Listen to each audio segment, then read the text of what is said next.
Remember, they're setting up so that they're going to get you out of these communities and put you into cities.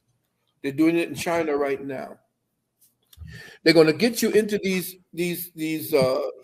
places where it's no longer going to be states. It's going to be enclaves. And if you're in the enclave, say you're in New York and you're in the Albany projects, or you downtown in the Fort Greene projects, and there's a demographic where they got you for you, they know where your food is, they know where your school is, they know where your work is. They're going to program the cars so that the cars can't go out of a specific demographic bracket. So you can't travel from New York to Florida because there'll be a kill switch in your car, and it will be based upon your social credits. Does the government like you and like what you say? If they don't, they shut down. They did it in Canada. Look what they did to the truckers in Canada. Oh yeah. They shut them down. They couldn't get gas. They couldn't feed their family. They couldn't pay their rent. They just put a clamp on people's bank accounts. You know why? Because my boy, the dude there, Thoreau, he's the bastard son of Castro. He's the bastard son of Castro. He don't even look like his father or his mother. If you look at Castro as a young boy, you look just like him. So he's a communist. You see? So again, you got to look at it that anytime they electrify anything, it means that they can control it. Right. If you got gas or even, and that's why they killed the dude who could actually run a car on water. So they really did. They really did take him out. Oh, they killed him. They killed him quick, and they got that. They used that for their own technology. It happened so fast. I was like, damn, did they really kill him that fast? They killed him that fast. And look, I mean, he was supposed to be heading someplace to a meeting to meet with somebody. Never got there. And that's the other thing too. They got this black boy in Africa who runs a car on radio frequencies. Dude runs the car on radio. You got to protect him. This dude he taps in like Wi-Fi. He runs the car on Wi-Fi.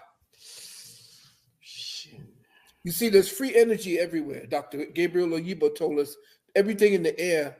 Once you learn how to tap it like our ancestors did when they built pyramids, you can actually deal with anything. You can be like gods. You come like gods.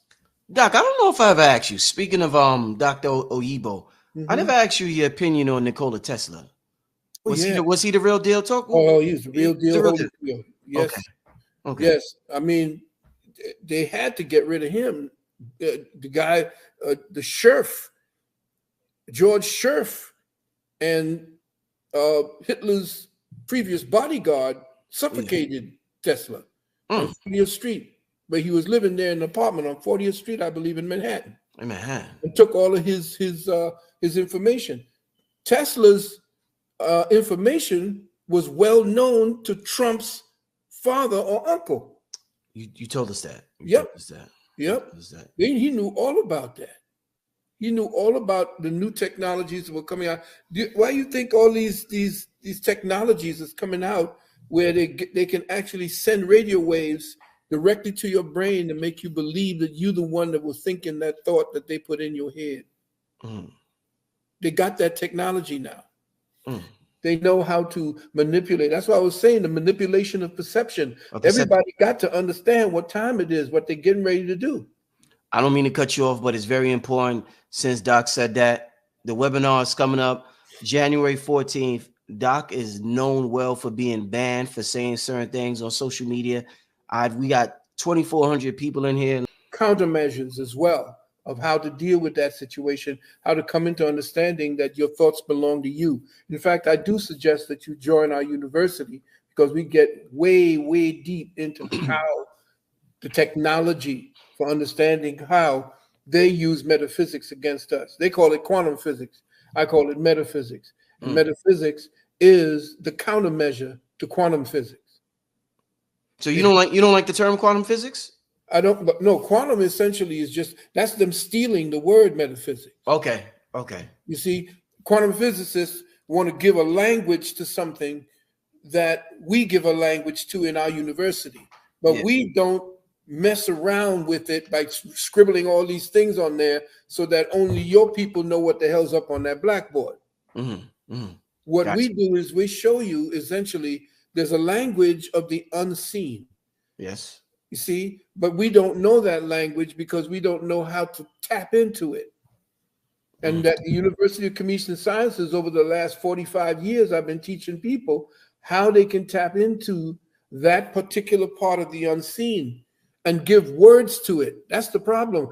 We can't articulate what the unseen is about because we've been so programmed to look at and identify our reality based upon all the things that we can actually sensually touch and see and smell. But there is a curtain, a dimensional curtain between what you can see and the thing that is the progenitor of what you see, the origins, the cause, not the effect. Because everything that you've learned in school, in your life, every experience that you had is all about you identifying and collaborating with and interfacing with effects. The whole life has been about a whole cavalcade and tsunami of stimuli based on effects, but you don't know what cause is. You don't know how to access what it is that does that, that creates that. And that's what we teach at our university. And that's what this thing that we're going to be talking about as far as manipulation is concerned, how to understand how you're being manipulated by language, the way that they do with inflections. If you listen to the news has a way, they train their people to speak a certain way and how to come forward with a word and how to bring back the word. That they can play with your mind. They can generate emotions. And that's what I'm going to show you. That's how you have to prepare yourself for that type of condition. It's excellent. I think that is amazing that you're teaching that, because that is a big thing that they do, where they're able to manipulate our emotions. What you call it? Inflections? Yes. The inflections in the voice. In the voice, the way that they can actually create your attention and create the atmosphere for your attention to be absorbed into it. You see? And what happens is you have to understand when you're being drawn in. Right.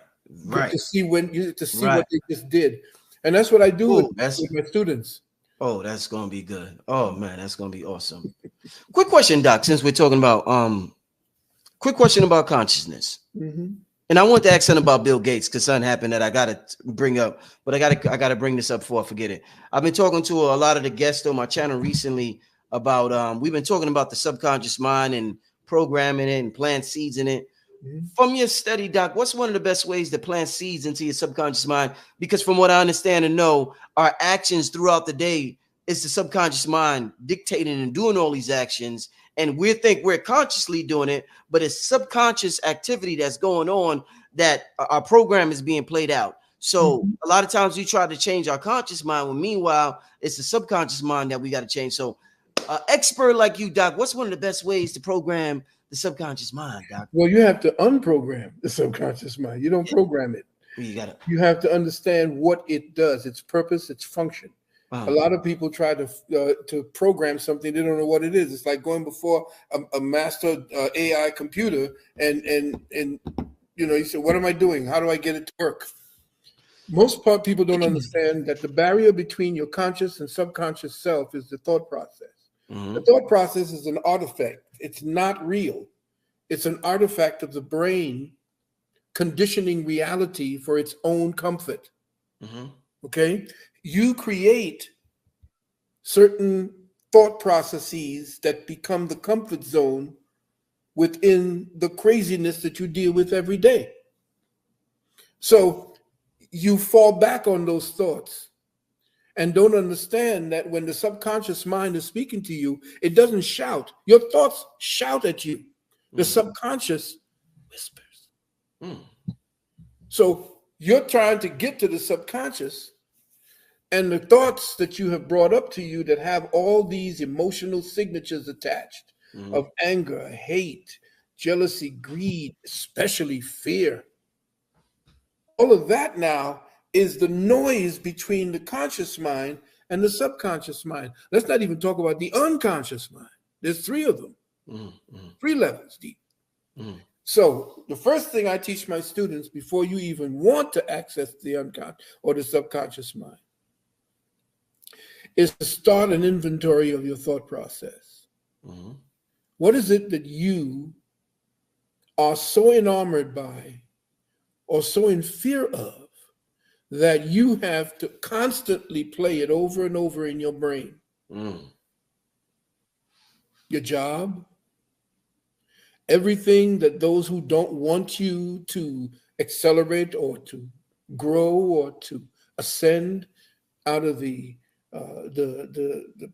placidity that they put you in, the comfort zone they put you in. What do? They ratchet up the pain. They ratchet up the worry. They ratchet up the fear. Look what's going on to the world today. Just turn on any channel today, and what are you looking at? Death and destruction, war, economic privation, prices going up, children getting killed in the streets. Everything about you, everything that's going on in your life right now is based upon the thought process that you've been conditioned to pay attention to. Right. Now, do you want to pay attention to how to get past the conditioning process, which is the manipulation of your perception? Once you understand how perception works, and you understand that perception has a coding, it has a programming, you'll understand that your thought process is the place where the manipulation starts. It manipulates you into the emotions of the recorded thoughts that you have in your head. You have a record of all your experiences. And with all those experiences, there is an emotional signature that is attached. That is the you that is codifying what you felt at the moment of your experience. Now, when you understand how that emotion is digging away at your ability to see beyond the pain, when you can now pull back and look at it the way an intelligence would, now you're seeing what is blocking you from tapping into that subconscious. You see that it's noise. Noise. Because that's all thoughts are. Noise. The way they want to block out the whispers that come from beyond, the whispers for the subconscious. That is your God talking to you. Your God self talks to you in whispers, and you ain't silent enough. You don't shut the F up long enough to listen because you're too busy. You're too busy needing input, because thought is a drug. It has to constantly be paid attention to. If you can't think of something, you start going wild. I need something to feed my attention, because my attention has become addicted to the outside world. You said thought is a drug. I never heard nobody say that. Yeah, it becomes a drug. It motivates you, right? It motivates you to act. You can hate somebody and motivate to kill them. You can love somebody and motivate to want to bang them. You can want something so bad, then your thought process drives you. You say, yeah, you go forward. That's what people are doing when they're giving you they're giving you that, get up and get up. Yeah. They're telling you to tap into that drug. So your thought process now feeds you. And just look at it, what happens. What happens to people? And you look at Philadelphia, and you look at what's going on today at the fentanyl. What's happening with fentanyl? Fentanyl is taking the place of the thought processes people don't want to deal with anymore. It's the drug taking place of another drug. If people lose all hope, it's because they don't like the thoughts that are in their own heads. And when you don't like the thoughts that are in your own head, you begin to create the conditions around you that you don't like, that don't like you. When you don't like yourself, when the thoughts are something, you think about your thoughts. People don't like to be by themselves because their thoughts don't nurture them. Their thoughts, they don't do anything to that. They love being with themselves, because when you love being with yourself, when you like being alone, it's because you're creative and you know that in your head, you can do something that you say, that's me. I just did that. There are people who are so bereft of the ability to be happy in their own thoughts that they need the drug. They need another form of the drug because that drug ain't giving them enough of a high. The thoughts that they have in their head don't give them enough of a high. So they search for something to give them that rush, that feeling of satisfaction, that feeling of accomplishment. But what do? They inebriate themselves. They go to sleep because it's an illusion. Right. You see? So I say to people, if you want to tap into the subconscious, you got to do an inventory of your thought process. How important are your thoughts to you? And I'm not saying that you stop thinking process, you don't want to do no more work or nothing like, no. That's a lot of nonsense. I'm talking about being able to put things aside, just like you would say, okay, I'm done with that piece of work, let me go and start something else. When are you going to do it for yourself? When you're going to take that time to pull back? Because I'm not perfect. I have to do that every time. You know, I have to make sure that if I am so involved in something that I don't remember what I am as opposed to who I've become, then there's this disparity, then the frustration, then the depression. Because if what I am is not more important than who I think I need to become while in this terminal flesh, I might as well kill myself. Because that's what people are doing when they take the fentanyl. Yeah. What I am is not this. I'm not this. This is the present avatar. Right. I'm in my 72nd year in this avatar, going into my 73rd year in this avatar. But this is not me. This is what it is that I have mobilized to do in third density. Right. You see? And if you can use that type of mentality, it's easy for you to be by yourself. If you don't feel that your brain needs to start crunching thoughts become an addiction. You need to start doing things to make you feel that you're alive. But you never tried stillness to find out if you're alive.